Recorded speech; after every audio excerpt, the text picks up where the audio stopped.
لیکن میں نے بتایا کہ میرے ابا جی کسان تھے، کسی بڑی گدی سے تعلق نہیں، میں کسی جماعت میں کبھی نہیں گیا، کوئی سہارا نہیں لیا۔ مسجد بھی وہ ہے جہاں جب میں آیا تھا تو 3 لوگ نماز کے لیے ہوتے تھے، تو کبھی تیسرا ڈھونڈنا پڑتا تھا۔ جتنے جلوے، جتنی رانائیاں، جتنا حسن، جتنی تازگیاں، اور میرے عزیزوں کے چہروں پر یہ جو نورانیت کا حسن آپ کو نظر آتا ہے نا، یہ میرے حضرت کی ہونٹ سے نکلی ہوئی صرف ایک دعا کا صدقہ ہے، صرف ایک دعا کا صدقہ ہے، صرف ایک دعا کا صدقہ۔ تو بھائی وہ کبھی کبھی یہ شعر پڑھتے ہیں نا میرے عزیز، تو وہ میرے لیے پڑھتے ہیں، میرے لیے شعر پڑھتے ہیں کہ جے کر سائیں وسون کچھ اجیاں نو پھر کیڑا مائی دا لال اجاڑ سکدا ہے، جے کر سائیں وسون کچھ اجیاں پھر کیڑا مائی دا لال۔ طاقت ہے کسی کی، ہمارے سامنے بھی کوئی کھڑا ہو سکتا ہے، کوئی باطل کوئی ہمارے سامنے بھی کھڑا ہو سکتا ہے۔ آپ یقین کریں جتنا دم خم اللہ نے میرے شیخ کی وجہ سے ہمارے سینے میں رکھا ہے، جہاں ہم ہوتے ہیں وہاں ہم ہی ہوتے ہیں۔ میں کوئی سہارا نہیں لیا زندگی میں، کسی کا نام لے کے اپنے آپ کو اونچا نہیں کیا، بس یہ تیری نظر کا کمال ہے اور میری زندگی کا سوال ہے۔ اور اس نظر پہ میں نے کہا مریں گے تو کفن پہ بھی نام لکھائیں گے، اور مریں گے تو قبر پہ کتبہ بھی تیرے نام کا لکھائیں گے، اور یہی جلوے لے کر کے انشاءاللہ جائیں گے، اسی نام سے پہچانے جائیں گے، اور انشاءاللہ وہاں بھی غلاموں کا رنگ نرالا ہی ہوگا۔ باتیں ہو ہی نہیں سکی، بھی تو ایک پہلو کھلا ہے، ابھی تو دفتر پیچھے پڑے، انشاءاللہ پھر ایک نشست رکھوں گا، ان کی باتیں پھر چھیڑوں گا، اور یہ باتیں ہوتی رہیں گی انشاءاللہ تعالی۔ مجھے لوگ پوچھتے ہیں ہر تقریر میں کہتے ہو میرے حضرت فرماتے ہیں، تو میں نے کہا کیا کروں، میں تو فرماتا ہی نہیں۔ آپ یقین کریں تیاری کوئی کرتا ہوں، جمعہ میں تقریر کوئی اور ہو جاتی ہے، وہاں کچھ اور، کتابیں کچھ اور دیکھ کے آتا ہوں، یہاں کچھ اور ہو جاتی ہے، پھر سمجھ آتی ہے کہ تو بولنے والا ہے ہی نہیں، کوئی اور ہے جو تجھے سبق پڑھاتا ہے، جو تجھے کہتا ہے اس طرح کر کے بات کر، اس طرح کر کے۔ ایک شخص مجھے ناروے سے رات فون کر رہا تھا، کہنے لگا حضرت صاحب آپ کی باتیں میرے سیدھے دل میں لگتی ہیں، اور یہاں بیٹھ کے صحیح ہو گیا ہوں، فیس بک پہ سن کے وجہ کیا ہے؟ میں کہتا مجھے بھی نہیں پتا، مجھے پتا ہو تو میں بتانا دوں، یہ مجھے نہیں پتا بھائی، مجھے کیا خبر کہاں یہ مسجد جو کہاں دنیا سے بھی دور ہے، اور کہاں ناروے، اور کہاں لندن، اور کہاں سارا زمانہ، اور کہاں یہ دنیا، ہمیں نہیں پتا۔ بس اتنی بات ہے کہ مالی دا کم پانی دینا، پھل کچے ہون یا پکے، تو پیر مریداں دے سر تے رہندا ہے، جھوٹے ہون یا سچے، یہ پکی بات ہے، یہ کنفرم بات ہے۔ اور مجھے تو کبھی کبھی لگتا ہے وہ صرف میرا ہی خیال نہیں رکھتے، جو مجھ فقیر سے جو وابستہ ہیں ان کا بھی بڑا خیال رکھتے ہیں۔ کئی دفعہ مجھے اپنے کئی عقیدت مندوں مریدوں کے پیچھے ان کے جلوے نظر آتے ہیں، مجھے ایسے لگتا ہے جیسے چھا گئی ہے ان پر میرے حضرت کی نورانیت، مجھے رنگ نظر آتا ہے اپنے درویشوں میں ان کے حسن کا۔ بس دعا کرے تا ابد آستانہ یار رہے، وہ آسرا ہے غریبوں کا۔ سرکار نے فلاح انسانیت کے لیے جو دوسرا کام کیا نا، وہ لوگوں کو احساس دلایا ہے کہ اگر غلطی ہو جائے تو تم نے بندوں کے سامنے اپنے آپ کو کلیئر نہیں کرنا، تم نے تو رب کے سامنے اپنے آپ کو کلیئر کرنا، اللہ کے سامنے تم نے بچنا ہے کہ میرا گناہ معاف۔ اور حضور احساس پیدا کرتے تھے۔ بخاری شریف میں قبیلہ غامدیہ کی اس عورت کا تذکرہ موجود ہے جو خود آئی تھی، کوئی گرفتار کر کے نہیں لایا تھا، از خود آئی، احساس پیدا ہو گیا نا گناہ کا۔ یہاں بہت ساری غلطیاں کر کے بھی لوگ جب اپنی بات کرتے ہیں تو کہتے ہیں کبھی یاد تو نہیں کسی کے ساتھ زیادتی کی ہو، یاد تو نہیں کبھی کسی کا، بھئی آپ نے اتنے بڑے ولی ہونے کا دعویٰ کر دیا۔ انسان تو انسان رہتا ہے، بڑے بڑے لوگ کہہ گئے کہ یا اللہ اگر انجانے میں بھی بھول گئے ہیں تو ہم سے درگزر فرما، لیکن جب ہم تیار ہی نہیں ماننے کو۔ حضرت انس بن مالک کہتے ہیں وہ خاتون آئی، کوئی پکڑ کے نہیں لایا، کسی 14 دنوں کے ریمانڈ پہ نہیں اسے منوایا گیا، اسے وہ خود بخود آئی، اور کریم محبوب علیہ السلام کے سامنے جب وہ کھڑی ہوئی تو اتنے درد سے میں نے کم لوگ روتے دیکھے ہیں جس درد سے وہ روئی۔ عرض کرنے لگی حضور میں غلطی کر بیٹھی ہوں، مجھ سے زنا ہو گیا، مجھے پاک کر دیں۔ تو محبوب کریم علیہ السلام نے فرمایا تو کیسے ثابت کرے گی تو نے گناہ کیا؟ یعنی مجرم کو ثابت کرنا پڑ رہا ہے کہ میں گناہ گار۔ یہ وہ کمال ہے کہ انسانوں کو احساس ہونے لگے کہ یہاں ہم غلط ہیں، جب اعتراف جرم ہوتا ہے، جب بیماری کی تشخیص ہوتی ہے تو پھر اس کا علاج بھی ہو جاتا ہے۔ حضرت انس بن مالک کہتے ہیں وہ عرض کرنے لگی حضور میرے پیٹ میں ناجائز بچہ ہے۔ حضور نے فرمایا جا جب بچہ پیدا ہو تو پھر آنا۔ وہ 8 ماہ کے بعد آئی تو اس کی گود میں پھول سا بچہ تھا۔ حضور نے فرمایا واپس جا، جب روٹی کھانے لگ جائے تو پھر آنا۔ وہ 2 سال 2.25 سال دودھ پلاتی رہی، پھر جب آئی تو بچے کے ہاتھ میں روٹی کا ٹکڑا تھا۔ کریم محبوب صلی اللہ تعالی علیہ وسلم سے آ کے جب اس نے بات کی تو وہ درد سے روئی، کہنے لگی یا رسول اللہ 3 سال ہونے کو ہیں، میں نے گناہ کیا ہے، میں ساری رات سو نہیں پاتی۔ حضور تڑپتی، اگر اس حال میں مر گئی تو اپنے رب کو کیا منہ دکھاؤں، مجھے پاک کر دے، میرے حال پہ رحم فرمائے۔ محبوب کریم صلی اللہ علیہ وسلم نے بچہ ایک صحابی کو دیا، فرمایا بچوں کی طرح پالنا، اور کہا اسے لے جاؤ، پتھر مار مار کے اسے سنسار کر دو۔ صحابہ کہتے ہیں اسے پتھر لگ رہے تھے اور حضور بے چینی کے ساتھ ٹہل رہے تھے۔ آ کے خبر دی حضور وہ تو وصال کر گئی، انتقال ہو گیا۔ فرمایا یہاں تک تو بات اس کی تھی۔ حضرت انس بن مالک کہتے اب محبوب کریم نے صحابیات سے فرمایا اسے غسل دو، کفن پہناؤ، جنازہ تیار ہو جائے تو مجھے خبر کرنا۔ حضرت انس بن مالک کہتے ہیں غسل ہوا، کفن ہوا، جنازہ تیار ہوا تو حیران ہم تب ہوئے جب میرے محبوب نے فرمایا صفے بناؤ، میں خود جنازہ پڑھاؤں گا، میں خود جنازہ پڑھاؤں گا۔ اور سرکار نے جنازہ پڑھایا تو ایک شخص کی زبان سے نکلا حضور اس ملعون کا معاذ اللہ جنازہ جس نے ناجائز بچہ جنا، اس کے لیے آپ دعا کر رہے ہیں، جنازہ پڑھا۔ حضور فرمانے لگے خاموش ہو جاؤ، تم نے گناہ دیکھا ہے اس کا احساس نہیں دیکھا، تم نے غلطی دیکھی ہے لیکن اس کی توبہ کا انداز نہیں دیکھا۔ اور صاحب کنز العمال نے یہ لفظ نقل کیے ہیں کہ کریم محبوب فرمانے لگے اس نے تو ایسی شاندار توبہ کی ہے کہ اگر میں اپنی ساری امت میں بانٹ دوں تو اللہ سب کی مغفرت فرما دے گا۔ احساس جب پیدا ہو جاتا ہے نا اپنے دل کے اندر کہ یہاں میں غلط ہوں، ان العبد اذا اعترف ثم تاب تاب اللہ علیہ، او کما قال نبی صلی اللہ علیہ وسلم، رواہ مشکات۔ حضور نے فرمایا جب کوئی بندہ کہتا ہے نا اللہ میں بھول گیا تھا، اور پھر وہ توبہ کرتا ہے تو رب اس کی توبہ کو فوراً ہی قبول فرما لیتا ہے۔ پہلی بات یہ کہ عقائد کو مضبوط رکھیں، مضبوط عقائد۔ اور یہ جو آج کل ایک اور ماحول چل رہا ہے کہ تھوڑا ادھر کو تھوڑا ادھر، عقائد وہی درست ہیں جن کی تشریح شیخ عبداللہ محدث دہلوی نے فرمائی، عقائد وہی درست ہیں جن کی بابت حضرت مجدد الفسانی لکھ گئے، اور ان سب کو اگر کھلا کر کے بیان کیا تو امام احمد رضا فاضل بریلوی نے بیان کیا۔ انہی بزرگوں کی باتوں کو کھول کر ہمارے سامنے رکھا۔ مضبوط عقائد کی زندگی گزاریں۔ اور دوسری بات، اگر کبھی کوئی غلطی ہو جائے پھر اس کا احساس پیدا کریں، پھر اس سے توبہ کریں۔ تیسری بات جو فلاح انسانیت کے لیے بڑی ضروری ہے وہ یہ ہے کہ تھوڑا احساس پیدا کریں دوسروں کا۔ میری زندگی میری ذات سے شروع ہوتی ہے، میری ذات سے، میرے سے ہنس کے بولو، میری بات مانو، میرے پیچھے چلو، میرے آرام میں خلل نہ آئے، میری طبیعت کے مطابق۔ بھئی آپ کی طبیعت کے مطابق چلیں تو پھر تو آپ بہت بڑے خود غرض ہوئے کہ آپ نے صرف اپنے لیے سوچا۔ محبوب کریم کا کمال یہ تھا کہ حضور نہ دوسروں کا بڑا احساس فرماتے تھے۔ آپ بخاری مسلم کی وہ حدیث پڑھیں تو حیران ہو جائیں کہ سرکار فرماتے ہیں میں جب نماز کی نیت باندھتا ہوں تو میرا دل کرتا ہے میں لمبی نماز پڑھاؤں، جب میرا کسی کام کرنے کو دل کرے تو پھر میں ساری دنیا کچلنی پڑے تو میں کر جاتا ہوں، لیکن حضور فرمانے لگے کہ میرا دل کرتا ہے میں لمبی نماز پڑھاؤں، لیکن پھر میرا خیال آتا ہے کہ پیچھے بوڑھے بھی ہیں، بیمار بھی ہیں، بچے بھی ہیں۔ یا رسول اللہ نماز اللہ کی اور خیال بندوں کا؟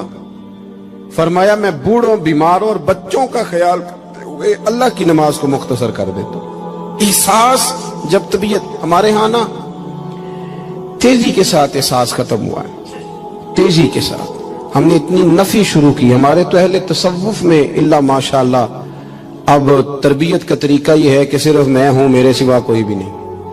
صحابہ کرام علیہم رضوان کی عادت تھی کہ جب کسی سے ملاقات کرتے تو السلام علیکم کے بعد سورہ عصر کی تلاوت کیا کرتے تھے۔ اس کا مقصد ایک دوسرے کو سبق یاد کرانا ہوتا تھا، نئے سرے سے عزم نو کرنا ہوتا تھا۔ اس سورت کے مضامین ایک دوسرے کو یاد کرانا مقصد تھا۔ سورہ بڑی معروف ہے اور قرآن مجید کی جو الفاظ کے لحاظ سے مختصر صورتیں ہیں ان میں سے ایک ہے۔ اللہ تبارک و تعالی نے قسم اٹھا کے کہا والعصر، محبوب مجھے تیرے پاکیزہ زمانے کی قسم ہو،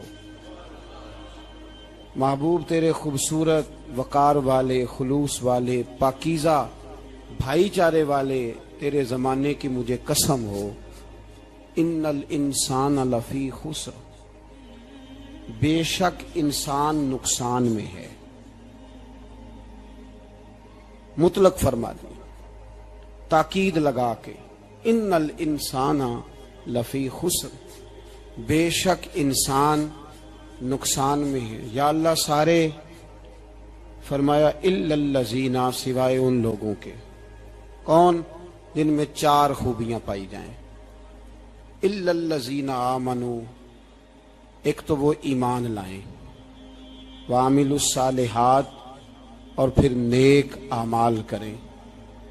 ایمان لائیں، نیک اعمال کریں، اور پھر چپ نہ کر جائیں، وتواصوا بالحق، پھر حق بات کا اعلان کریں۔ ایمان لائیں، عمل صالح کریں، تیسرا کام کیا کرنا ہے؟ چلیں سارے بولیں گے تو اعلان بھی ہوگا نا، ایسے تھوڑی ہوگا کہ ایک دو آدمی اعلان کرے تو دنیا جاگ جائے۔ حق بات کا اعلان کرنا ہے۔ ایمان لانے کے بعد، عمل صالح کرنے کے بعد تیسرا حکم کیا ہے؟ آپس میں حق بات کی تلقین کرو، اور حق بات کی تم تلقین کرو، اور پھر تمہیں کوئی کہے کچھ نہ، پھر تم پہ ظلم نہ ہو، پھر تمہیں ستایا نہ جائے، یہ کیسے ہو سکتا ہے؟ پھر تم بڑے پاک صاحبزادے، پیرزادے، علامہ صاحب، سیاستدان، بیوروکریٹ بن کے بڑی ایک طرف ہو کہ آرام سے زندگی گزارو سارے، تم یہ کیسے ہو سکتا ہے؟ وتواصوا بالحق، جب تم حق بات کی نصیحت کرو گے پھر تکلیف آئے گی۔ پھر کیا کرنا ہے؟ وتواصوا بالصبر، پھر ایک دوسرے کو صبر کی نصیحت بھی کرنی ہے۔ وتواصوا بالحق، ایمان لانے کے بعد، عمل صالح کرنے کے بعد تیسرا کام کیا کرنا ہے؟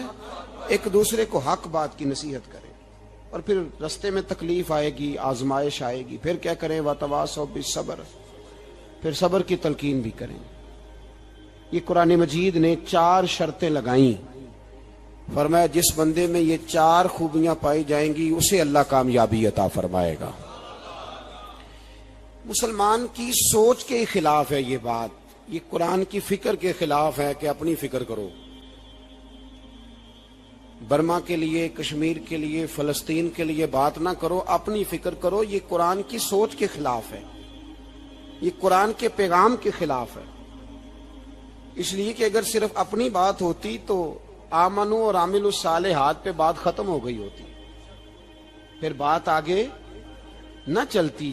جب کہا گیا وتواصوا بالحق، حق بات کی تلقین کرنی ہے۔ اگر بات صرف اپنی ذات کی ہوتی تو ٹھیک ہو گیا تھا، نماز پڑھی، روزہ رکھا، حج کیا، ختم ہو گئی، لیکن میرے نبی پاک صلی اللہ تعالی علیہ وسلم نے ارشاد فرمایا، ایک بستی میں 2 3 4 نیک لوگ رہتے تھے۔ میرے پیارے کریم رسول فرماتے ہیں 3 4 بڑے پرہیزگار، متقی، صاف ستھرے صوفی صاحب، درویش صاحب، علامہ صاحب، بڑے جو کہتے تھے بالکل جی میں کوئی بات نہیں کرتا، کسی بادشاہ کو نہیں چھیڑتا، میں تو بس لوگوں کو اللہ اللہ بتاتا ہوں، میرا کوئی تعلق نہیں، کوئی مرے کوئی جیے، بڑے نیک، صاف ستھرے، پرہیزگار۔ باقی ساری بستی گناہ کرتی تھی۔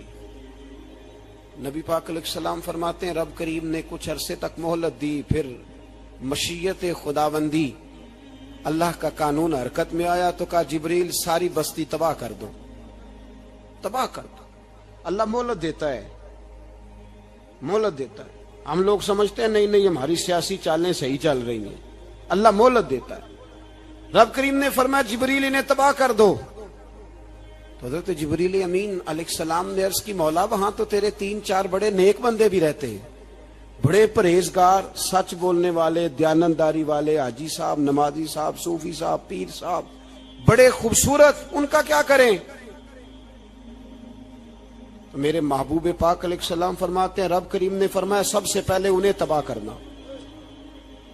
سب سے پہلے انہیں سب سے پہلے، اور الٹ دو بستی، پہلے ان کا نمبر لگاؤ۔ یا اللہ ان کی کیا غلطی ہے؟ تو غلطی سن لیں، غلطی یہ ہے کہ انہوں نے 2 صفتیں پیدا کی ہیں، اگلی 2 پیدا کیوں نہیں کی؟ الا الذین آمنوا وعملوا الصالحات پہ روک کیوں گئے؟ آگے کیوں نہیں بڑھے؟ اللہ کریم نے فرمایا جبریل دیکھو نا، میری نافرمانی ہوتی رہی اور ان کے چہرے پر کبھی شکن تک نہیں آیا، لوگ میرا قانون توڑتے رہے، انہیں کبھی برا ہی نہیں لگا، گناہ دیکھ کر کبھی خیال ہی نہیں آیا بدلنے کا۔ میرے بھائی امت مسلمہ اپنے لیے تو آئی نہیں دنیا میں، نبی پاک کی اس لیے تھوڑے آئے تھے کہ پیسے کمائیں، دنیا داری کریں، جھوٹ سچ ماریں اور رخصت ہو جائیں، بچے پیدا کریں۔ یہ کام تو ہندو سکھ بدھ مت سارے کر رہے ہیں، تو فقط اس کام کے لیے تھوڑی آیا ہے۔ کنتم خیر امت اخرجت للناس، اللہ فرماتے ہیں میرے محبوب کے غلاموں تم بہترین امت ہو، میں نے تمہیں امتوں کے بھلے کے لیے پیدا فرمایا ہے، تمہیں لوگوں کی امامت کے لیے دنیا میں بھیجا ہے۔ اے نوجوان مسلم، کبھی یہ تدبر بھی کیا تو نے؟ وہ کون سا گردو ہے جس کا ہے تو ایک ٹوٹا ہوا تارا؟ تو نے کبھی سوچا ہے تو کیا ہے؟ پتہ ہے تجھے؟ روزی کماؤ، روٹی کماؤ، اور اب تو بہت سارے لوگ جھوٹ کی دنیا میں زندہ ہیں، جھوٹ بولتے ہیں اپنے آپ کے ساتھ دائیں بائیں، فراڈ کر رہے ہیں اپنی ذات کے ساتھ، خول بنا لیا اس میں بند ہو گئے، باہر ہی نہیں نکل۔ اپنے ملک کی سوچو، اپنی بات کرو۔ علامہ اقبال نے پتہ کیا کہا تھا؟ اقبال نے، یہ سنو، جو لوگ کہتے ہیں پہلے پاکستان، برما کے مسلمان بعد میں، کشمیر کے مسلمان پہلے سنو اقبال کیا کہتے ہیں۔ اقبال کہنے لگے ان تازہ خداؤں میں بڑا سب سے وطن ہے، ان تازہ خداؤں میں بڑا کون؟ وطن کی محبت ایمان کا حصہ، اس میں شک نہیں، لیکن اگر اسلام سے پہلے وطن آ گیا تو اقبال کہتے ہیں ان تازہ خداؤں میں بڑا سب سے وطن ہے، اور جو پیرہن اس کا ہے وہ مذہب کا کفن ہے۔ فرماتے ہیں جو وطن اوڑھ لیتا ہے اس نے اپنے مذہب کو دفن کر دیا۔ سب سے پہلے پاکستان نہیں، سب سے پہلے رسول اللہ کا دین ہے، سب سے پہلے قرآن ہے، سب سے پہلے نبی پاک کا فرمان ہے، سب سے پہلے امت مسلمہ ہے۔ ان تازہ خداؤں میں بڑا سب سے وطن ہے، جو پیرہن اس کا ہے وہ مذہب کا کفن ہے۔ اور اقبال کہنے لگے قوم مذہب سے ہے، مذہب جو نہیں تم بھی نہیں۔ قوم مذہب سے ہے، مذہب جو نہیں، کوئی نہیں سمجھ آ رہی آپ کو میری بات؟ قوم کس سے ہے؟ پاکستانی ہونے سے، پنجابی ہونے سے، سندھی بلوچی پٹھان ہونے سے نہ، قوم مذہب سے ہے، اور مذہب جو نہیں تم بھی نہیں۔ یہ کیسے ہو سکتا ہے کہ مذہب نہ ہو اور بندہ زندہ رہے؟ یہ کیسے ہو سکتا ہے؟ بھائی کافر نے اصل میں جاگ ہی نہیں رہا، میں جاگتا ہی نہیں، میں جیب کی سوچتا ہوں، مسجد کی سوچتا ہوں، خانقاہ کی سوچتا ہوں، مدرسے کی سوچتا ہوں، دکان کی، سارا دن تو اس چکر میں لگا رہتا ہوں لوگوں کو ثابت کرنے میں کہ میں صحیح ہوں باقی غلط ہیں۔ میں تو اپنی ذات کے خول سے اٹھ ہی نہیں رہا، اور مجھے یہ اندازہ ہی نہیں کہ لیبیا سارا کٹ گیا، مصر کے ٹکڑے ٹکڑے ہو گئے، مجھے پتہ ہی نہیں کہ شام، جس کے بارے میں میرے نبی پاک علیہ السلام نے فرمایا مکے اور مدینے کے بعد اللہ نے سب سے زیادہ برکتیں ملک کے شام میں رکھی ہیں، اور حضور نے فرمایا جس نے ہجرت کرنی ہو وہ شام جائے۔ اتنا اعلیٰ ملک سارا کٹ گیا، 4 ہزار لوگ ایک دن میں قتل ہو گئے، پر میرا گھر آباد ہے نا، کوئی حرج نہیں، وہ کٹتے ہیں تو وہ دور ہیں، کٹتے رہیں۔ فلسطین میں ہمارے ہاں معراج کی محفلیں بڑی جم کے ہوتی ہیں، سارے لوگ پڑھتے ہیں سبحان الذی اسریٰ بعبدہ لیلا من المسجد الحرام الی المسجد الاقصی۔ انہیں پوچھو روز قرآن مجید میں مسجد اقصی کا نام لینے والوں، تم مسجد اقصی کہتے ہو تو تمہیں اللہ کتنی نیکیاں عطا کرتا ہے، بتاؤ تو صحیح مسجد اقصی کدھر ہے؟ اور اب تو میری طرح کے مولوی آدھی حدیث سناتے ہیں، کہتے ہیں مسجد نبی میں ایک نماز پڑھو تو 50,000 کا ثواب، حرم شریف میں پڑھو تو 1,00,000 کا ثواب۔ مولانا حدیث یہاں سے شروع نہیں ہوتی، کھولو تو صحیح کنز المال، پڑھو مسند امام محمد بن حنبل، حدیث تو یہاں سے شروع ہوتی ہے۔ میرے نبی پاک نے فرمایا مسجد اقصی میں جس نے ایک نماز پڑھی 25,000 کا ثواب۔ اور میری مسجد میں جس نے ایک نماز پڑھی 50,000 کا ثواب، اور اللہ کے گھر بیت اللہ جس نے پڑھی 1,00,000 کا ثواب۔ مسجد اقصی کا تو ذکر ہی چھوڑ گیا ہے، کیوں؟ وہ مسجد جس کی طرف منہ کر کے 15 سال میرے نبی پاک نے نماز ادا کی، کس نے؟ بولیے گا 15 سال تک، 2 ہجری میں 13 سال مکے میں، 2 سال مدینے میں، مسجد اقصی کی طرف جدھر منہ کر کے تیرے اور میرے رسول نماز پڑھتے رہے۔ آج وہ مسجد یہودی کے قبضے میں ہے، کئی جمعے تالا رہتا ہے، وہاں نماز نہیں پڑھنے دی جاتی۔ مجھے کیا لگے اس بات سے، میری مسجد میں تھوڑی لگا ہوا ہے۔ ایسی ہوا چلی ہے کہ ہر شخص سوچتا ہے تمام شہر جلے بس ایک میرا گھر نہ جلے۔ بھائی یہ وہ دور ہے جس دور میں ذرا سی بھی کسی شخص کو تکلیف ہوتی ہے تو عالمی میڈیا پہ بات جاتی ہے، موبائل جیبوں میں فوراً تصویریں کیش ہوتی ہیں۔ میں اور آپ، ہمارا اس قوم سے تعلق ہے جس قوم کے بچے کٹ گئے، ذبح ہو گئے، عورتوں کے پستان کاٹ کے برما کے بدھوں نے ان کے کباب بنا کے کھا لیے، چھوٹے چھوٹے بچوں کی لاشیں انہوں نے لٹکا ڈالی۔ اور یہاں میں حکومت کی کیا بات کروں، یہاں کسی سیاستدان کو مکھی کاٹ جائے تو ہمارے پھٹے آباد ہو جاتے ہیں بحث کرنے کے لیے۔ ہمارے اپنے لوگ، عام آدمی نہیں بات کرتا، عام آدمی نہیں نکلتا، عام شخص کو فکر ختم ہو گئی۔ وہاں بھائی سب سے بڑھ کر بہترین مسجد کے خطیب امام حسین تھے۔ مسجد نبوی سے بڑی بھی کوئی مسجد ہوگی جس ممبر پر رسول پاک بیٹھ کے خطبہ دیا کرتے تھے؟ اور میرے مصطفیٰ کے آستانے سے بڑا بھی کوئی آستانہ ہوگا جس کی سجادگی امام حسین کے پاس تھی؟ کہتے ہیں ہمارا کیا تعلق، ہمیں کیا لگے، جو مرضی ہوتا پھرے۔ امام علی مقام آرام سے مسجد نبوی میں بیٹھے تھے، زمانہ پوری دنیا سے جاتا تھا، ہاتھ چومتا تھا، قدموں میں بیٹھتا تھا۔ اتنے بڑی عظمت والی بھی کوئی شخصیت ہوگی جس کے رگوں میں رسول اللہ کا خون دوڑتا ہے، جسے حضور اپنی زبان مبارک اس طرح وہ چوسا کرتے تھے جیسے عرب کے لوگ پیاس کے عالم میں کھجور چوسا کرتے تھے۔ اتنا بڑا بھی کچھ شخص تھا، لیکن جب دین پہ کڑا وقت آیا تو حسین نے مسجد کی خطابت نہیں بچائی، آستانہ نہیں بچایا۔ امام علی مقام نے کہا کوفہ لٹتا ہے تو لٹتا رہے، دمشق میں فساد ہوتا ہے تو ہوتا رہے، وہ ملک شام کی بچیاں رو رہی ہیں تو روتی رہیں کہ ہم پہ یزید قابض ہو گیا، میری مسجد آباد ہے، کافی ہے نا۔ امام حسین نکلے اور نکل کے کہنے لگے جنت البقیع والی جگہ پہ کھڑے ہو کے، یا رسول اللہ میں جا رہا ہوں اور آپ کے لیے جا رہا ہوں، اس لیے کہ مجھے اس شام کو بچانا ہے جس شام میں رسول اللہ کا کلمہ پڑھنے والے لوگ بستے ہیں۔ مجھے کوفہ، دمشق، مصر کے لوگوں کو بچانا ہے۔ نانا تیرے کرم کے خزینے کی خیر ہو، میں جا رہا ہوں تیرے مدینے کی خیر ہو۔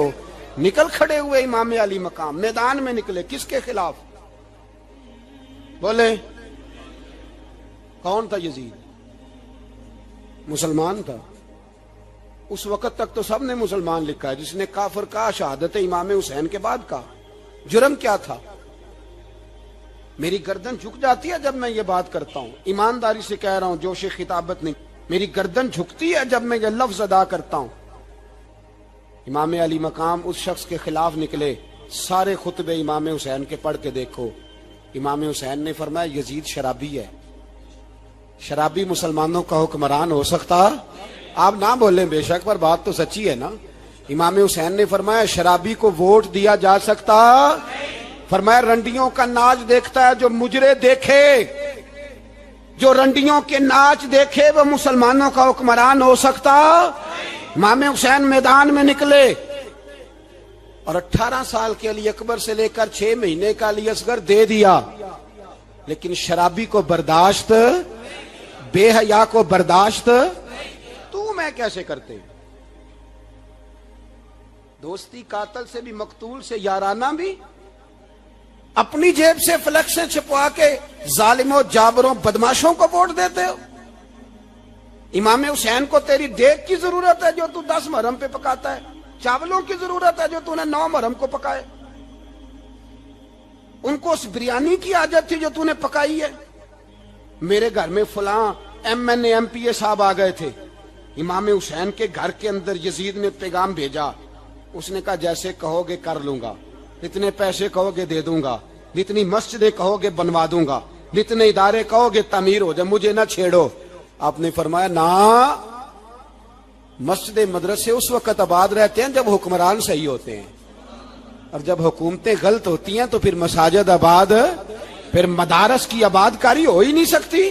میں دین میں نیا رکھنا کھول دوں, امام علی مقام کھڑے ہوئے, پر میں کیا کروں, حکومت کیا کروں, حکومت سے کیا کہوں.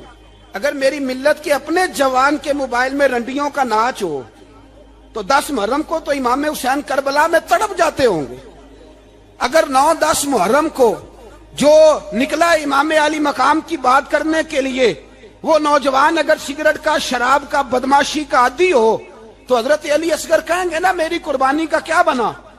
وہ تو نکلے تھے عریانی اور فحاشی کے خلاف, اور اگر ملت کا جوان روز چوک میں کھڑے ہو کے لڑکیوں کو تاڑتا ہو تو حضرت علی اکبر تو اپنی قبر میں روتے ہوں گے کہ یہ اس قوم کے لیے جان دے دی جو آج یزیدی طریقوں پہ عمل کر رہی ہے, جو ساری رات گند دیکھ کے سوتی ہے, جو ساری رات بے حیائی, فحاشی اور عریانی میں لگی رہتی ہے.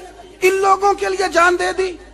اتنا ظلم ان شہیدوں کے ساتھ, اور 10 محرم کو دیگ پکا کے کہتا ہے میں امام حسین کا ماننے والا ہوں, میں امام علی مقام سے پیار کرنے والا ہوں. نہ بھائی, نہ دو رنگی چھوڑ کے یک رنگ ہو جا, سراسر موم ہو جا یا سنگ ہو جا. امت مسلمہ کو بیدار ہونا پڑے گا. امام علی مقام میدان میں نکلے, ڈٹ کے نکلے, اور امام نے فرمایا میدان میں نکل کر کہ میرا وطن مدینہ ہے, میرا وطن مدینہ ہے, پر مدینہ بعد میں, رسول اللہ کا دین پہلے. تو پاکستان کی بات کرتا ہے. امام علی مقام نے فرمایا مدینے کی شہریت بعد میں, رسول اللہ کا دین پہلے, اور تیرے تو بچے عام سے ہیں. امام حسین نے فرمایا میری گود میں جو بچے ہیں وہ رسول اللہ کے نواسے ہیں, پر بچے بعد میں, نبی پاک کا دین پہلے. آپ نے فرمایا تیری بیٹی بڑی باوقار ہوگی, اس کی بڑی عزت ہے, تو کہتا ہے بیٹی کی وجہ سے بلیک میل ہو گیا. لیکن جو شان خدا نے حسین کی بیٹی کو عطا فرمائی, جن بچیوں کا سر کا بال ننگا ہو جائے, سر کا بال ننگا ہو جائے, تو امام شورانی فرمایا کرتے تھے اگر مدینے میں کسی سید زادی کے سر کا بال ننگا ہوتا تھا تو سورج اپنا منہ چھپا لیا کرتا تھا, سورج چھپ جاتا تھا بادلوں کی اوٹ میں. اور مدینے والے سمجھ لیتے تھے کہ گھر میں کام کرتے کرتے کسی سید زادی کے سر کا کوئی بال ننگا ہو گیا. ان شہزادیوں کا اتنا وقار. اور امام علی مقام نے فرمایا بیٹیوں کی فکر بعد میں, رسول اللہ کا دین پہلے. پہلے رسول اللہ کا دین. قوم مذہب سے ہے, مذہب جو نہیں تم بھی نہیں. یاد رکھ میرے بھائی, امام علی مقام رضی اللہ تعالیٰ عنہ نے میدان میں نکل کر پہلے مذہب کی بات کی. اور آج دین نبی دا بانگ یتیمہ رووے تے کرلاوے تے آکھے میں کتھوں لبا عمر بہادر, میں کتھوں لبا عمر بہادر جیڑا مینوں سینے لاوے. معصوم بچے, معصوم. آج تک کدھر ہے تمہارا اقوام متحدہ؟ بلاؤ نا اسے. بھیک مانگتے پھرتے ہو, کافروں سے بھیک مانگتے ہو. بچہ شام کو گھر نہ آئے تو ماں دروازے پہ نظر لگا کہتی بیٹے ٹائم پہ آ جایا کر, مجھے نیند نہیں آتی, وقت پہ. برما کی اس ماں سے بھی جا کے پوچھو جس کا بچہ پلٹ کے آئے کوئی نہیں, آیا ہی نہیں, اس سے بھی پوچھو. بچے نے آدھی رات کو روٹی مانگ لی تو فالج زدہ ماں, اس کو فالج تھا, وہ رینگتی ہوئی اٹھی اور اس نے اپنے لال کو روٹی پکا کے دی. باپ کہتا رہا چل چھوڑ, سو جا بیٹے تیری اماں. اس نے کہا نہیں مجھے نیند نہیں آتی, بیٹا بھوکا ہے. اس ماں سے بھی کبھی پوچھ, اس ماں سے جو بنگلہ دیش کے خیمے میں بیٹھی ہے تو بی بی سی لندن کا رپورٹر کہتا ہے کہ تیری خواہش کیا ہے؟ کہتی کوئی بھی نہیں. چلو 2 دن کے بعد ہی صحیح میرے بیٹے کو ایک روٹی دے جایا کرو, اے روٹی مانگتا ہے مجھ سے, میں کدھر سے لاؤں؟ یہ لوارث قوم ہے. میں حکمران سے جا کے بات کروں جب میرا اپنا نمازی مسلمان کہتا ہے پہلے پاکستان کے بچے تو پال لو. میرے بھائی تجھے خبر ہی نہیں, یہ تو جانا تو کبھی گنبد خضرا پہ تو میرے مصطفیٰ نے فرمایا من ازا مسلم فقد ازانی، فرمایا جب میرا مسلمان تکلیف میں ہوتا ہے تو میں گنبد میں تکلیف میں ہوتا ہوں، مجھے درد ہوتا ہے، مجھے اذیت ہوتی ہے۔ پوچھ جا کے محبوب پاک سے، میرے عزیز کسی کو غم ہی نہیں ان لوگوں کا، کسی کو پرواہ ہی نہیں، کچھ سوچتا ہی نہیں ان کے بارے میں۔ میں اپنے گھر میں مست ہوں، آپ اپنے گھر میں مست ہیں۔ میرے رسول اللہ کی امت لٹ گئی ساری، جگہ جگہ تباہی، ایک انچ دھرتی پر زمین ایسی نہیں جو کافر کی ہو اور خون بہتا ہو۔ ایک ریمنڈ ڈیوس امریکی کتا یہاں بند تھا مسلمانوں کے قتل میں، انہیں اپنی قوم کی اتنی فکر تھی وہ راتوں رات چھڑا کے لے گئے، لیکن میری اور تیری بہن عافیہ صدیقیہ سالوں سے بند ہے۔ تڑپ کے پوچھا ہے مسلمانوں نے کہ اس کی غلطی تو بتاؤ، اس کا قصور نہیں پر وہ بند ہے، کوئی نہیں بات کرنے والا، کوئی نہیں۔ مسجد جانے جمعہ تو پڑھانا ہے، اس میں غرض نہیں درد ہے کہ نہیں کہ اس میں تو اتنا پتہ ہے 1 گھنٹے تقریر ہے کرنی ہے۔ پیر صاحب صبح سے شام تک تعویذ لکھتے، سیاستدان صبح سے شام تک جنازہ بھی تب پڑتا ہے کہ مجھے ووٹ ملیں گے۔ تاجر کہتا ہے بس دکان چلنی چاہیے، مر جائے میری طرف سے ساری دنیا، بس کرو، اس خول سے باہر نکلو۔ اے نوجوان مسلم، کبھی یہ تدبر بھی کیا تو نے، وہ کون سا گردوں ہے جس کا ہے تو ایک ٹوٹا ہوا تارا؟ تو نے سوچا ہی نہیں کبھی، تجھے کبھی خبر ہی نہیں ہوئی کہ یہ کس قدر بڑا کام تھا؟ میرے رسول پاک صلی اللہ علیہ وسلم کے غلاموں جاگو۔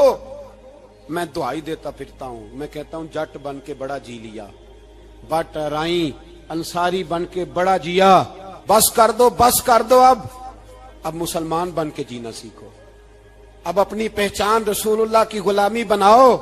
اب کہو پہلے دین باقی ہر چیز بعد میں، بس کرو، بہت ہو چکا ہمارے ساتھ، اب تھوڑا جاگو۔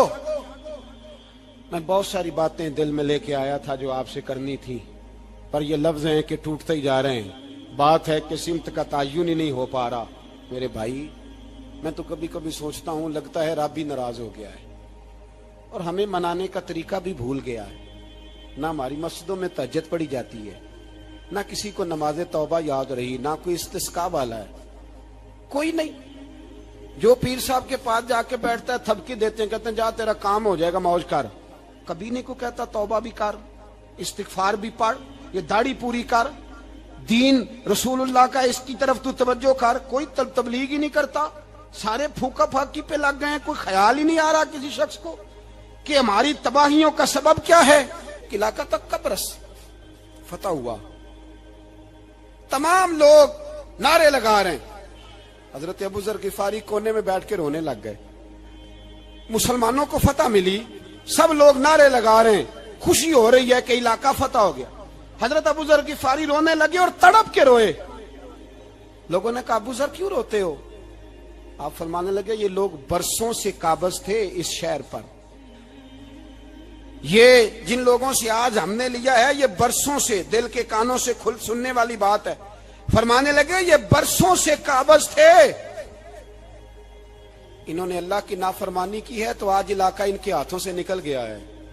میں رو اس لیے رہا ہوں کہ خدایا کہیں ہم سے بھی نافرمانی نہ ہو اور یہ ہمارے ہاتھوں سے بھی نہ نکل جائے۔ شام نکل نہیں گیا ہمارے ہاتھوں سے، لیبیا نکل گیا، مصر نکل گیا، عراق نکل گیا، افغانستان نکل گیا، اور اگر دیکھو تو بلا واسطہ ہر جگہ کافر کا ڈیرا، وہ رو رہے ہیں، کہتے ہیں جب قوم اللہ کی نافرمانی کرتی ہے تو علاقے نکل جاتے، تڑپ رہے ہیں۔ مجھے کوئی فکر نہیں، کوئی نہیں رویا مصر کے جانے پر، کوئی نہیں رویا لیبیا کی تباہی پر، شام کے بچوں پہ کوئی نہیں رویا۔ ہم لوگ یہاں عید مناتے رہے، عید پر لوگ نئے کپڑے لیتے رہے اور برما کے مسلمانوں کو کفن تک نصیب نہ ہوا، کوئی نہیں تڑپا ان لوگوں پر، کسی کو خیال نہیں آیا۔ صاحب امام علی مقام کی فکر کو سمجھو، اس پر غور کرو، بس کر دو، نیند بڑی لمبی ہو گئی، اب اٹھو اس بیداری سے، اٹھو۔ جب قومیں نافرمانی کرتی ہیں تو ملک چھن جاتے ہیں، اور کافر باری باری کر کے باریاں لگا رہا ہے، باری باری تمہیں کئی دفعہ دھمکیاں دے چکا ہے، وہ تمہارا نمبر کئی دفعہ لگا چکا ہے، اب خواب غفلت سے اٹھ جاؤ، آگ پیروں تک آ گئی ہے، ایسا نہ ہو جلا ڈالے سارا کچھ۔ حضرت سیدنا ابو ذر غفاری رو کے فرمایا کرتے تھے جب تم نافرمانیاں کرو گے تو علاقے تمہارے ہاتھوں سے نکل جائیں گے. سو نکل گئے. غوث اعظم کے بغداد پہ کئی دفعہ بم گرے. مولا علی شیر خدا کا شہر نجف کئی دفعہ بم کی نظر ہوا. امام علی مقام کے کربلا میں اب تک کئی دفعہ جنگیں ہو چکی، اس لیے کہ ہم نافرمانی کرتے ہیں، علاقے چھن جاتے ہیں. دوسری بات یہ کہ پھر ہمیں وہ طریقہ بھی نہیں آتا جس سے رب کو منایا جاتا ہے. آپ یقین کریں، مسلمان پہ ایک 5 وقت کی نماز ہے، وہ بھی بوجھ ہے. 2.5 گھنٹے کی تقریر اور 5 منٹ کی جماعت میں لوگ بھاگتے پھرتے ہیں. بڑا مشکل ہے. آج تک مسلمان ایک 5 وقتہ نماز پڑھنے کے لیے بہانے ڈھونڈ رہا ہے ابھی تک. تو وہ مسلمان کہاں سے آئیں گے جو رات کو رویا کرتے تھے، راتوں کو اٹھ کے روتے تھے تو سویرے اللہ کافر کے مقابلے میں اتنی مدد کرتا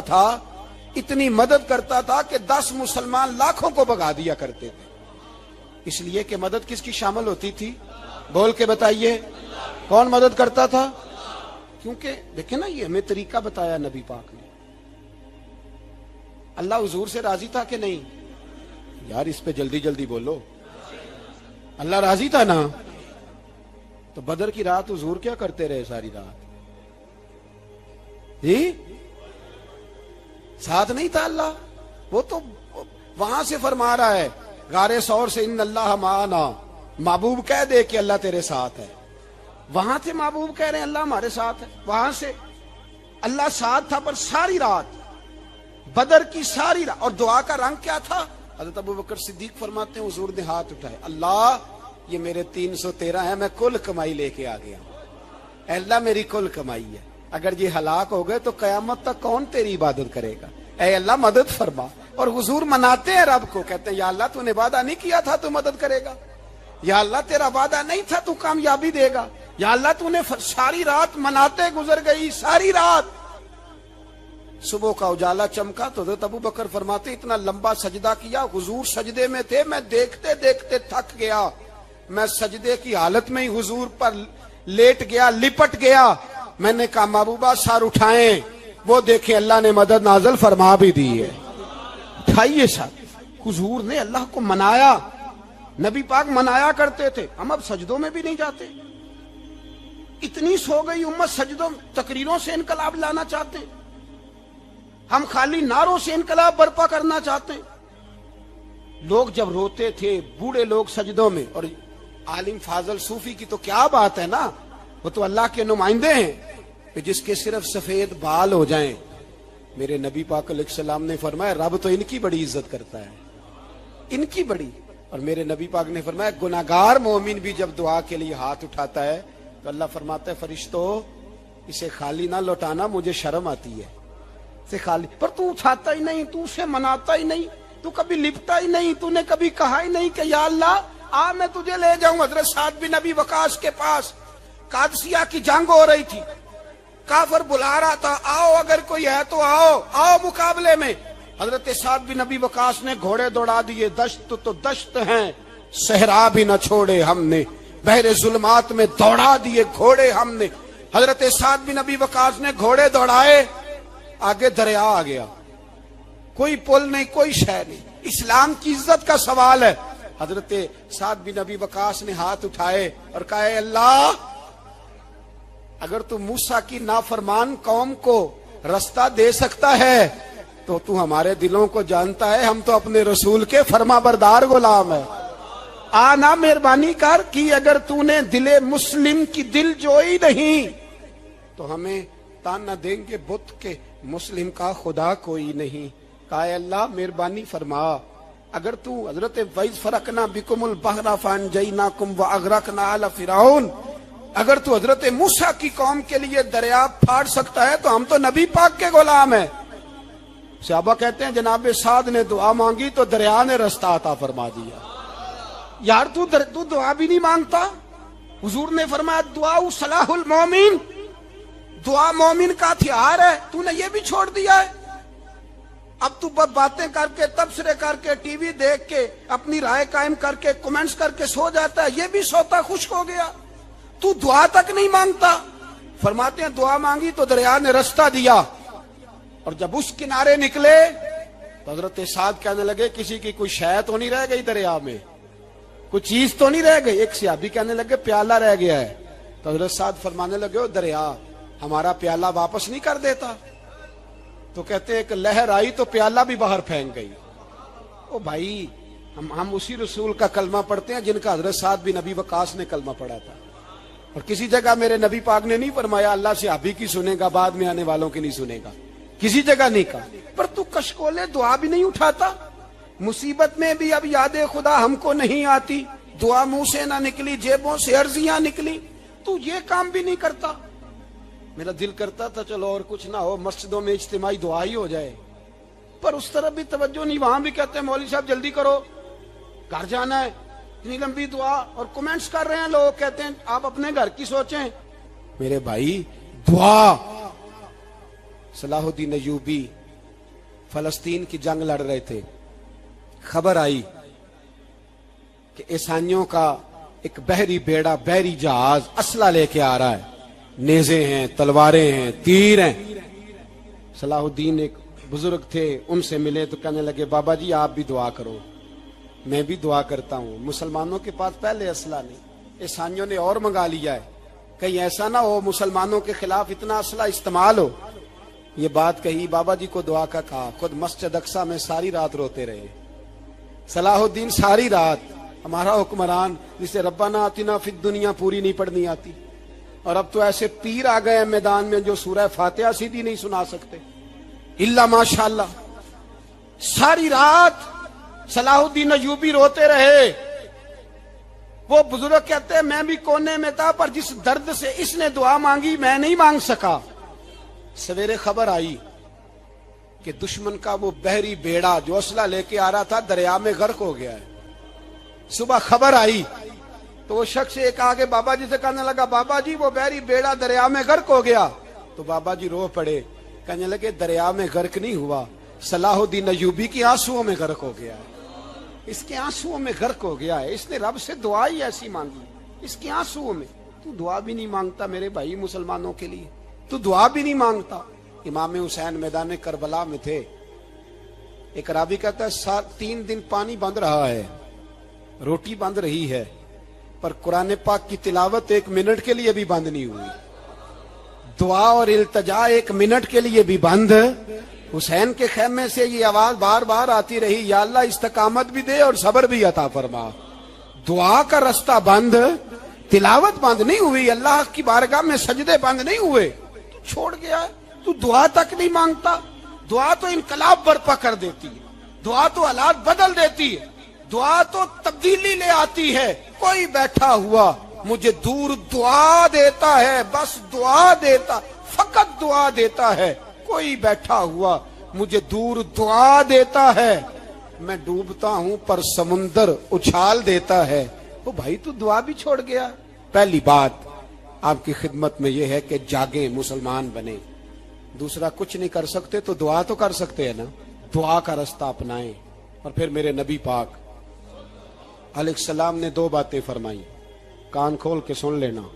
2 باتیں حضور نے فرمایا ایک وقت آئے گا کہ میری امت کے خلاف کافر ایک دوسرے کو آوازیں دیں گے آؤ مسلمانوں کو ماریں, آؤ مسلمانوں. تو صحابہ نے کہا یا رسول اللہ کیوں, ہم تھوڑے ہو جائیں گے. فرمایا نہیں تم بہت زیادہ ہوں گے. 56 اسلامی ملک ہیں دنیا میں, کتنے بول کے بتانا ہے. اتنا سا برما ہے, کسی غیر مسلم کا کتا مر جائے تو یہ چیخ پڑتے ہیں, اور یہاں کہتی ہے اقوام متحدہ کہ جی وہ ہمیں داخل نہیں ہونے دے رہے. تو بند کرو پھر سلامتی کونسل, تحلیل کر دو, اقوام متحدہ ختم کرو. اگر تمہاری کو سنتا نہیں تو بنائی کیا ہے, صرف مسلمانوں کو پریشرائز کرنے کے لیے. اور ہمارے مسلمان بھیک مانگتے پھرتے ہیں, کہتا ہے کہا ہے ہم نے اقوام متحدہ سے. اب تم اپنے لیے کافر سے بھیک مانگو گے, کافر سے بھیک مانگو گے.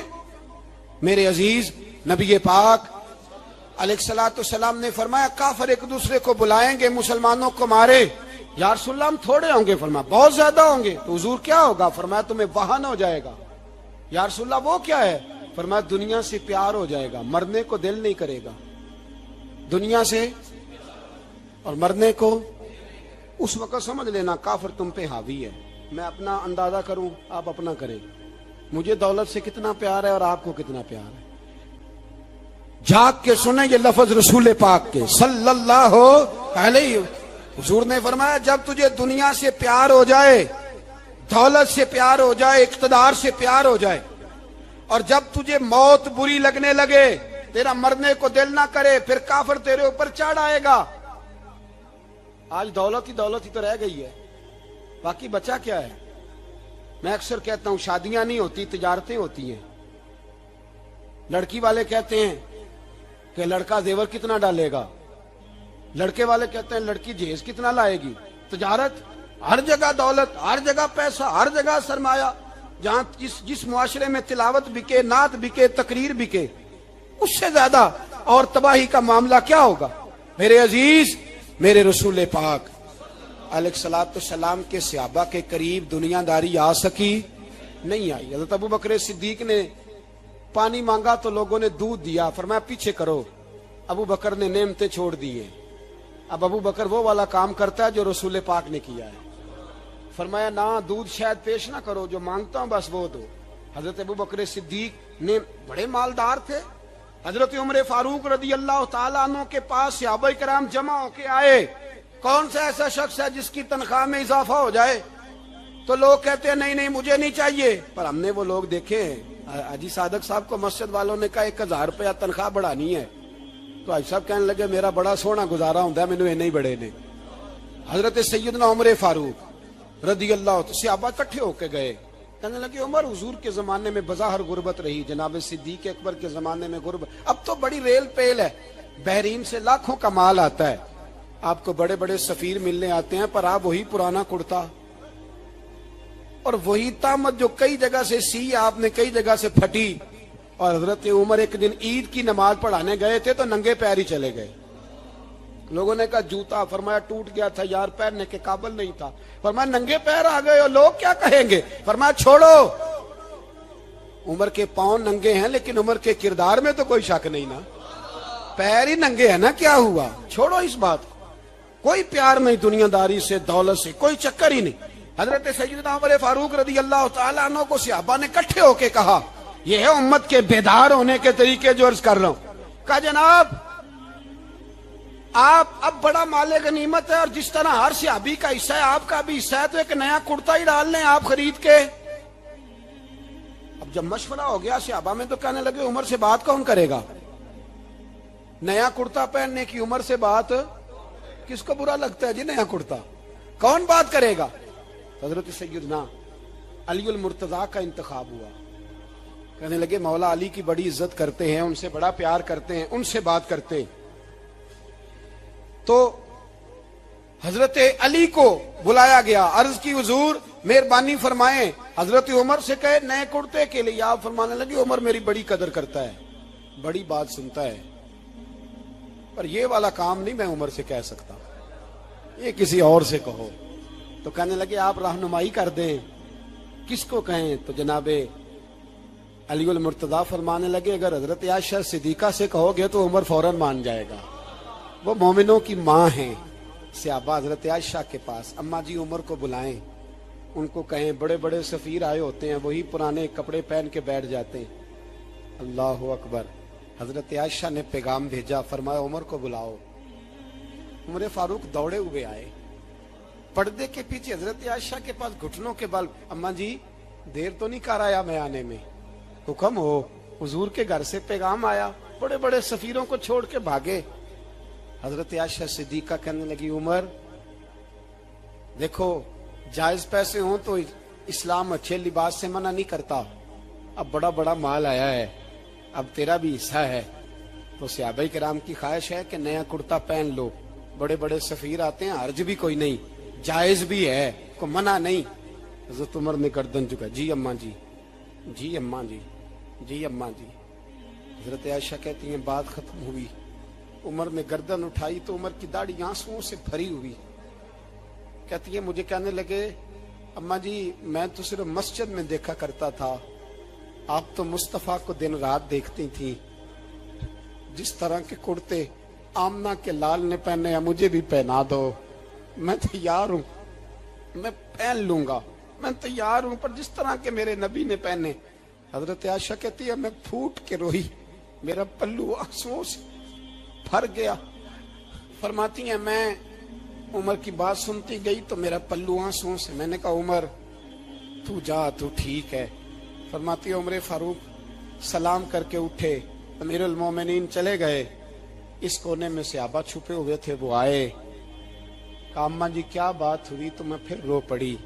میں نے کہا کیا بتاؤں, تمہیں پرانے کرتے نظر آتے ہیں, اسے محمد عربی کے جلوے نظر آتے ہیں, اسے رسول اللہ کا رنگ نظر آتا ہے, اسے وہ غلامی نظر آتی ہے. عمر کو دنیا سے پیار, اور دنیا سے پیار نہیں تھا, دعا پتہ کیا تھی؟ یوں جھولی اٹھا کے اللہ مرزقنا شہادتن فی سبیلک وجعل موت فی بلد حبیبک. اللہ عمر کو بسترے والی موت نہ دینا, موت شہادت کی دینا. اور میں میدان میں جا کے نہیں مرنا چاہتا, مجھے رسول اللہ کے شہر میں موت چاہیے, باہر جا کے نہیں. یہی میدان لگے مدینے میں, یہی موت آئے, اسباب بنا. میں مدینہ بھی نہیں چھوڑنا چاہتا. او بھائی ان لوگوں کو نہیں پیار تھا. جناب صدیق اکبر کا وصال ہوا تو زہر کے اثر سے, وہ جو آپ کو زہر لگا تھا, بعض مفسرین نے لکھا ہے کبھی کبھی وہ جو سانپ نے ڈسا تھا تو کبھی کبھی اس کا اثر آتا تھا, بس اللہ نے شہادت دینی تھی کبھی کبھی, ورنہ تو بڑی شفائیں تھیں. حضرت عمر شہید, حضرت عثمان, جناب علی, امام حسن, امام حسین, علی اکبر, علی اصغر, حضرت عباس, حضرت سعد بن معاذ, حضرت امیر حمزہ, مصعب بن عمیر. میرے محبوب نے تو لسٹ بنائی شہیدوں کی, لسٹ بنائی شہیدوں کی. شہادت سے پیار کیا رسول اللہ صلی اللہ علیہ وسلم کے غلاموں نے, پیار کیا شہادت سے. اسی لیے تو کافر اٹھ نہیں سکا کہ شہادت سے حضرت سعد بن معاذ رضی اللہ تعالیٰ عنہ کو زخم لگ گیا, جنگ سے زندہ آ گئے لیکن زخم ہے, رو کے کہنے لگے محبوبہ سارے شہید ہو گئے, میں ایسے ہی رہ گیا. حضور نے فرمایا نہیں, رب تجھے بھی شہادت کی موت ہی عطا فرمائے گا. اسی زخم میں پردہ ہو گیا. میرے بھائی حضرت عمر بن جموح رضی اللہ تعالیٰ عنہ 4 بیٹے لے کے احد کے میدان میں آئے. کہا محبوبہ میرے 4 ہی تھے, میں سارے لے آیا ہوں, سارے ہی قبول ہیں؟ فرمایا ٹھیک ہے. پھر خود بھی زرہ پہن لی. ایک ٹانگ سے لنگڑے تھے, ٹانگ چھوٹی تھی. حضور نے فرمایا تو نے کیوں لباس پہن لیا ہے؟ کہا حضور میں نے بھی تو جہاد پہ جانا ہے نا. حضور نے فرمایا تیرے 4 بیٹے جو جا رہے ہیں. تو کہا یا رسول اللہ کیا لنگڑے جنت میں نہیں جا سکتے؟ حضور لنگڑے اللہ کو قبول نہیں, میں نہیں جا سکتا. تو میرے نبی پاک صلی اللہ علیہ وسلم نے فرمایا نہیں, جنت تو تیرا انتظار کر رہی ہے. کہا حضور پھر میں بھی جاؤں گا, بچے جائیں گے تو میں بھی جاؤں گا. ایک بی بی احد کے دن 3 سال کا بچہ لے کے گھر سے نکلی. بیبیوں کو کہتی ہے میرا خامد بھی بدر میں شہید ہوا, بھائی بھی اور باپ بھی. آج حضور نے پھر بلایا ہے, دل کرتا تھا کوئی جوان بیٹا ہوتا تو میں پیش کرتی, پر اب میرے پاس یہ 3 سال کا ہی ہے. بچہ لیا مدینے میں مسجد نبوی میں. حضرت بلال سے کہنے لگی 2 منٹ حضور کا دیدار چاہیے. نبی پاک آئے, کیسے آئی ہو؟ کہنے لگی محبوبہ میں شہید کی بیٹی, شہید کی بہن, شہید کی بیوہ ہوں. میرے پاس اب جوان تو کوئی نہیں, یہ 3 سال کا ہی ہے. حضور نے مسکرا کے فرمایا یہ کرے گا کیا کرے گا؟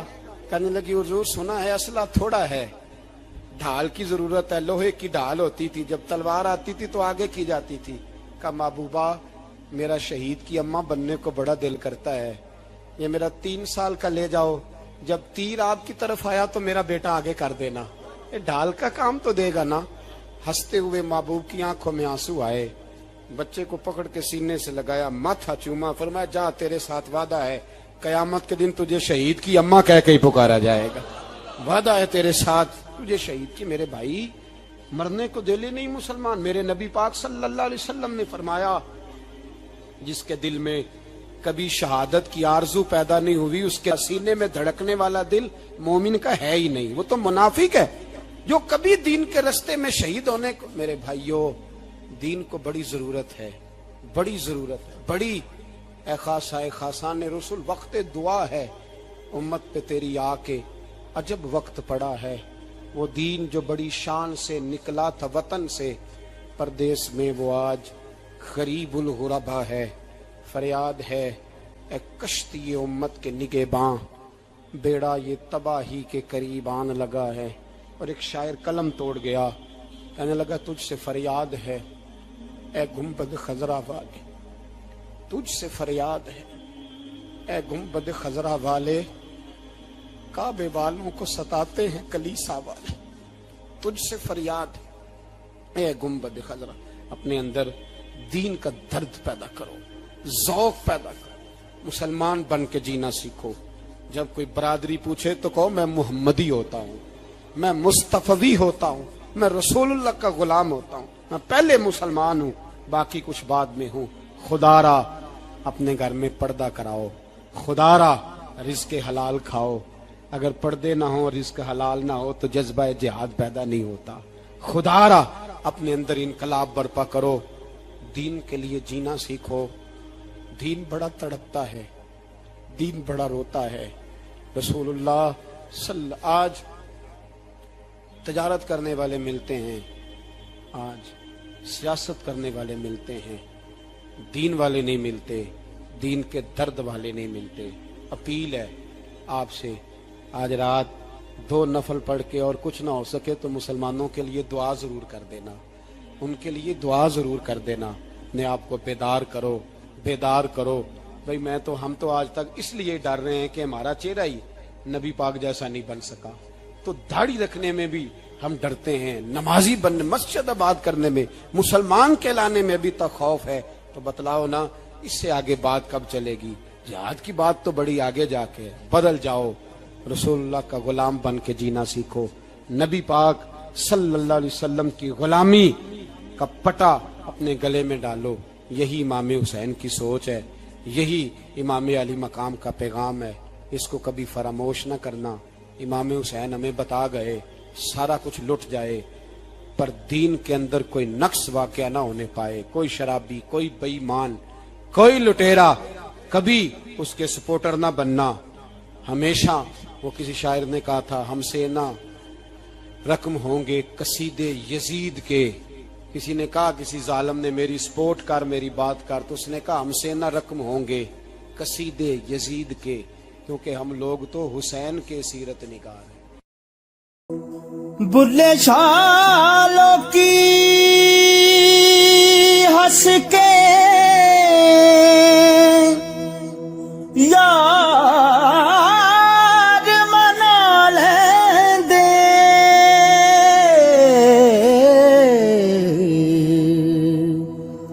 تے ساڈا رونا بھی نہ منظور ہویا،